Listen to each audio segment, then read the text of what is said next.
Friends, దీంట్లో నేను ఈ కుండీలో చాంగడ్లు గుచ్చా ఫ్రెండ్స్. అవి మొక్కలు వస్తూ ఉన్నాయి మళ్ళీ దాంట్లో ఎత్తి నేను ఇట్లా డ్రాగన్ ఫ్రూట్ ఒకే మొక్క వేసా. చూడండి ఆ మొక్క ఎన్ని ఇట్లా చూపి.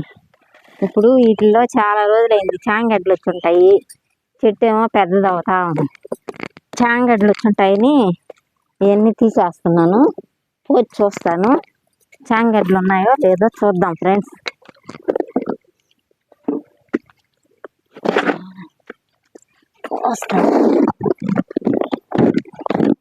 చాలా రోజులైంది, 4 నెలలు పైన 4 నెలలు 5 నెలలు అవుతుంది ఫ్రెండ్స్.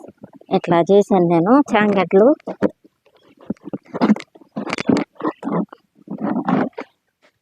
గుచ్చాను అంతా పోసాను, చూసాను.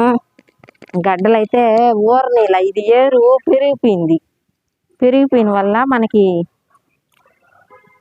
చాంగడ్లు వేసాం కదా, అందులో మనం ఈ గుచ్చకూడదు.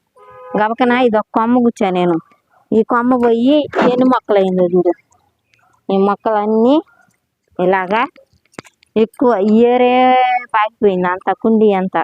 నీకు చాంగడ్డలని రానిలా. చూడండి చాంగడ్లు ఇట్లా 4-5 గడ్డలు ఊరి. మనకి గడ్డలు బాగా వచ్చేదే ఫ్రెండ్స్.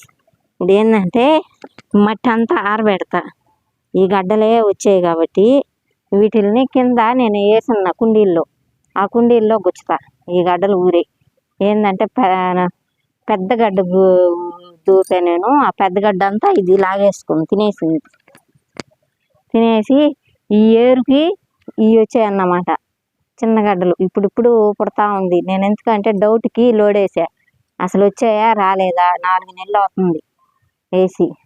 అందువల్ల ఇప్పుడు మోములు పెడుతున్నాయి. ఏమంటే నేను వేరే కుండీలో నాటుతా ఫ్రెండ్స్. చూడండి మట్టి అంతా ఆరబెట్టేస్తాను.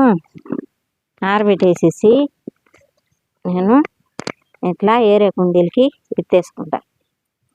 చూడండి చూసారు కదా ఫ్రెండ్స్. ఉంటా ఫ్రెండ్స్, బాయ్. ఈ ఊరే మనకి చాంగడ్లు తెచ్చేసాను. ఆడేం ఊరలేదు మనకి. తెచ్చేసి ఇప్పుడు మళ్ళీ గడ్డ పెరుగుతూ ఉంది. ఇక్కడ నేను చాంగడ్లు వేస్తున్నా. చూడండి ఈ చాంగడ్డ చెట్లు. వీటిల్లో వంకాయలు కూడా వేసాను. వీటిల్లో గుచ్చేస్తున్నా. వృధా ఎందుకు, బాగా మొలకలు వస్తున్నాయి. ఇప్పుడు ఆ గడ్డలు ఊరేదే కానీ అది తినేసింది. డ్రాగన్ ఫ్రూట్ రానిలా తినేసింది గడ్డల్ని. చూడండి ఇట్లా గుచ్చాను. చూసారు కదా నేను చేసే విధానం. ఉంటా ఫ్రెండ్స్. చూపి ఇగో ఎన్ని చాంగడ్లు వీటిల్లో